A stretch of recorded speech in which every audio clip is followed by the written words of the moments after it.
This podcast is made possible by the listener members of Nashville Public Radio. This is the Nash Villager Podcast.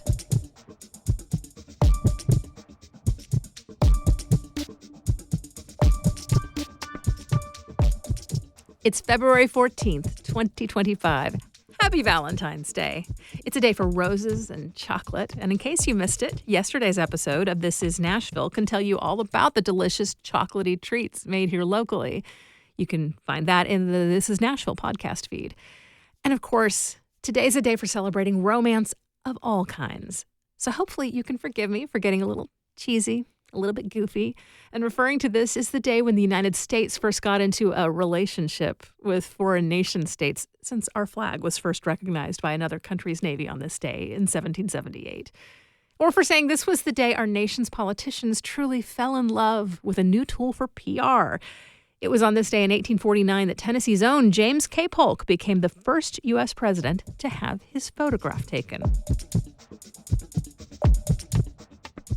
I'm Nina Cardona, and this is your daily digest of what's happening around Middle Tennessee from Nashville Public Radio, WPLN News. You know, Valentine's can be a hard day. It's no fun when you don't have a special someone to celebrate with. And it's just the pits if you're in the middle of a breakup. And my goodness, if a breakup isn't the right analogy for the landfill situation down in Rutherford County, I don't know what is. Just imagine a couple where one partner is over it all. For narrative purposes, we'll say that person is a woman. Meanwhile, the other partner, let's say it's a guy, just won't let go.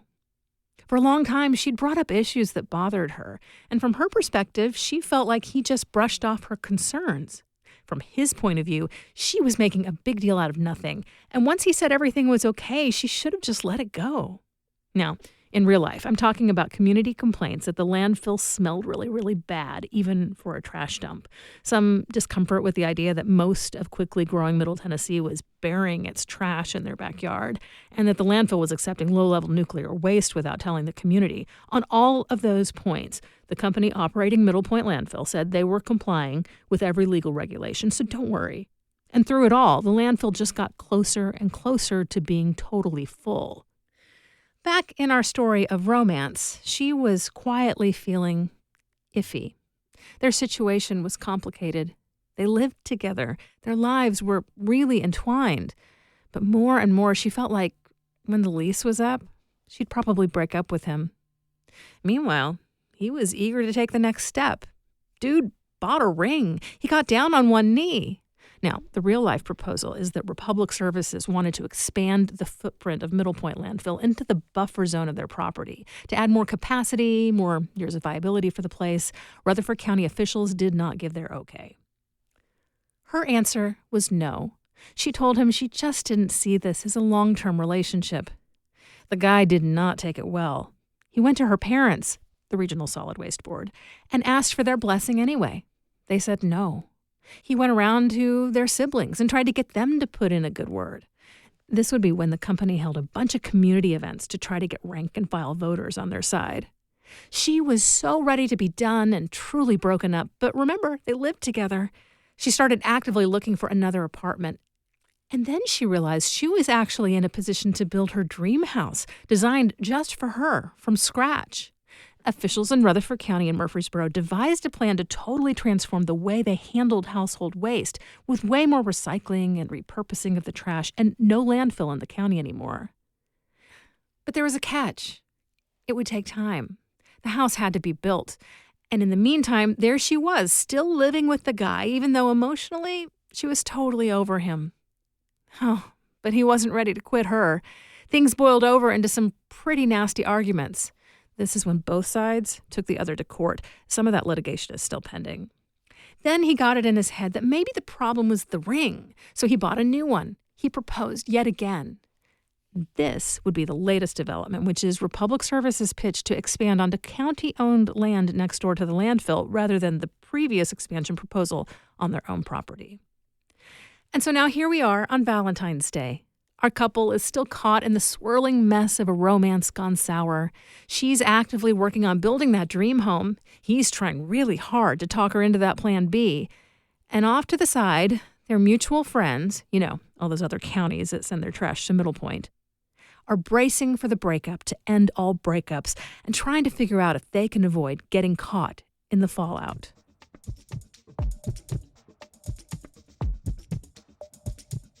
In just a few minutes, there were warning signs before the Antioch High School shooting.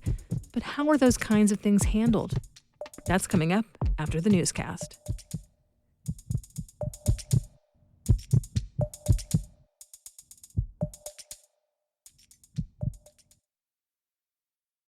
The justice system is complicated. I'm Paige Flager, and as WPLN's criminal justice reporter, I'm constantly asking, is the system working? And who is it working for? The system is broken. I think it's more punitive than anything. And this is not about justice anymore. This is about vengeance. We're trying to get justice from a justice system that failed us. How policies impact real people. Hear their stories here on WPLN News. Here's the latest from WPLN News. 3 workers at a Memphis taco truck were arrested on Monday in what appears to be a U.S. Immigration and Customs Enforcement, or ICE, raid.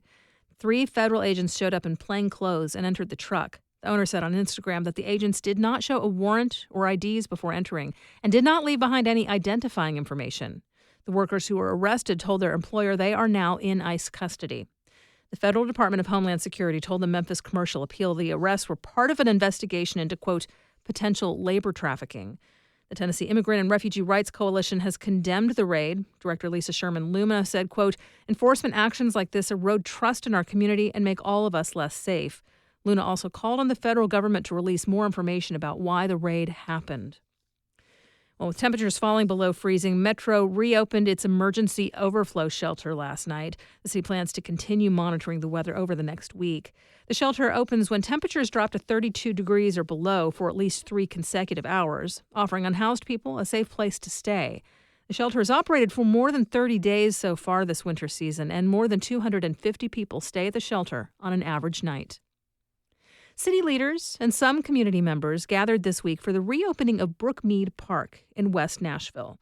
The park closed 2 years ago for renovations, an effort that involved evicting dozens of people who lived in an encampment there. Now WPLN Cynthia Abrams reports the park has added a number of security measures. The entryway of Brookmead is surrounded by a chain-link fence and electric gate that will close at dusk. Cameras have been installed in the parking lot, and police will be on site during the day. These are measures to prevent people from returning to live here. Getting rid of the encampment was a major part of the renovation. Rebecca Lowe, who lives nearby and showed up to celebrate, says those measures are a real comfort. A lot of people had expressed a little bit of apprehension about coming back to the park. Since it is 14 acres, it's a lot of ground, and we live in a world where we just have to be careful. Lowe was an original member of Reclaim Brookmead, the group that advocated for the removal of the encampment. But noticeably absent from the park's reopening, anyone who used to live there. Cynthia Abrams, WPLN News. Nashville sends its trash to Middle Point Landfill in Rutherford County. It's the largest landfill in the state by volume, but it's quickly being used up. Last week, owners of the landfill proposed no longer taking the city's trash. WPLN's Caroline Eggers reports on what Nashville could do instead. Nashville sends the vast majority of its waste, like 80%, to landfills, and some waste is recycled or composted. The main hitch in this current system is that Middle Point Landfill has limited space and time. It's not 2 years, it's not 7 years, it's 4 years. That's Mike Klassen of Republic Services, which operates Middle Point, speaking to the Rutherford County Commission last week. His company wants to expand the landfill. They've been trying since 2021. But there's been a lot of pushback. The latest sales pitch involved offering Rutherford County a lot of financial incentives, and Klassen says the county cannot be the place where Nashville disposes most of its trash. We must limit the quantity of out-of-county waste accepted at Middle Point. So where does this leave Nashville? We have 2 main options: rely on other landfills or adopt a new way of doing things. And there are 2 pieces of state legislation that could affect the future of our trash. One is called the Tennessee Waste to Jobs Act. Representative Bob Freeman of Nashville is a sponsor of the bipartisan bill. He says it will help fund in-state recycling by transferring costs to the companies producing materials, which could save consumers and producers money. We are stranding hundreds of millions of dollars of recyclable material in the dirt. Another key solution will have to be composting. Nashville is running a pilot program now, and officials say they're exploring options to expand it.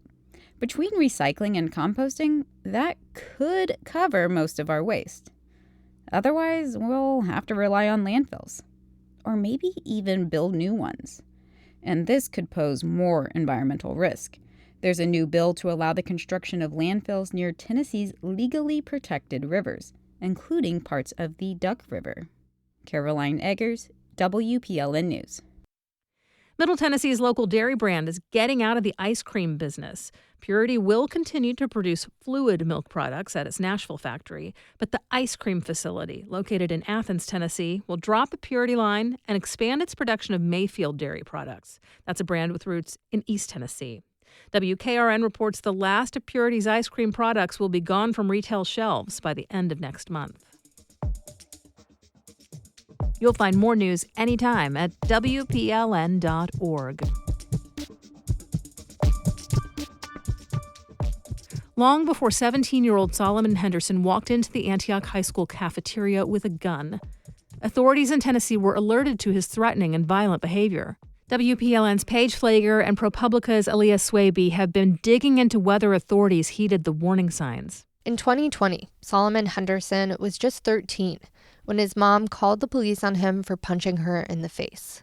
Clarksville police charged him with simple assault, according to an incident report that ProPublica and WPLN obtained through a records request. In 2023, Nashville police officers visited the family's home and said they removed 2 guns. A police department spokesperson said the guns belonged to adults in the home, but the incident report could not be released because the visit involved a minor. In 2024, Henderson pulled a knife on a 15-year-old girl at school. Jemima, a sophomore at Antioch, told school administrators and police that Henderson threatened her in the cafeteria. We're just using Jemima's first name because she's a minor. Henderson was charged with reckless endangerment and was suspended for 2 days. He had a whole knife in school, and he didn't get expelled. It just doesn't sit right with me because they acted like the situation never happened after. Then, in January, Henderson came to school with a pistol. He fired 10 shots in 20 seconds in the cafeteria, killing 16-year-old Jocelyn Correa Escalante before he turned the gun on himself. It's unclear how many of Henderson's red flags officials paid attention to. Nashville police declined to comment, but indicated they didn't know about the assault charges in Clarksville. School officials declined to say whether they considered incidents from his past when determining his suspension. Henderson's suspension for threatening another student with a weapon stands in stark contrast to other, far harsher penalties students have faced under a series of recently passed state laws designed to prevent school shootings and crack down on hoax threats. For nearly a year, Aaliyah and I have reported on how kids are being expelled from school and charged with felonies for jokes, rumors, and misunderstandings, even when they don't pose a valid threat. And the cases we've looked at are indicative of the broader discrepancies in Tennessee's approach to stopping violence in schools. Lawmakers have insisted harsh punishment is necessary to deter students from making hoax threats. But lawyers and judges, like juvenile court judge Sheila Calloway, say it floods the justice system with cases that could be handled at school, making it harder to focus on the real dangers. Anytime when you have an influx of cases that are threats or conversations that have to be investigated, I think it does take away valuable resources for the actual real cases that we need it for.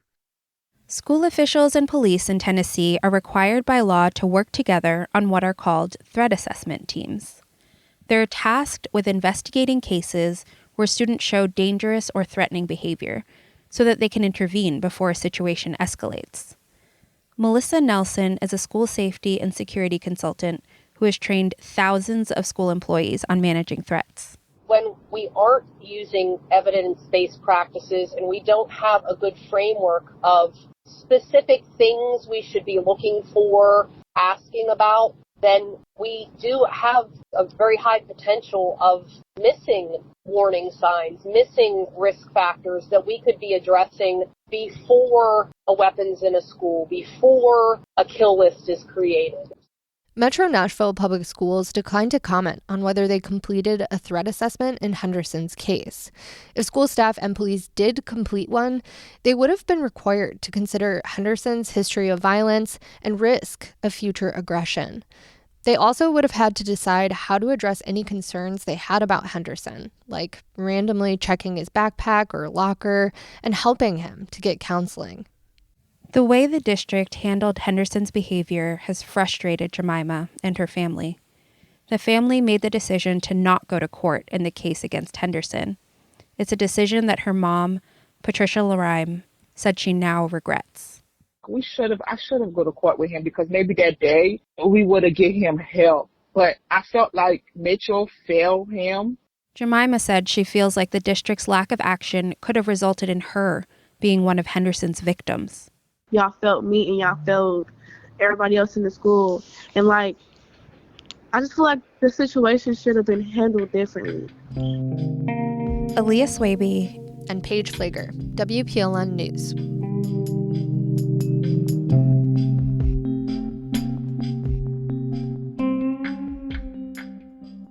Paige mentioned that she and Aaliyah have been covering these topics for a while now. You can find their previous investigations on our website. And that's it for another edition of the Nash Villager podcast.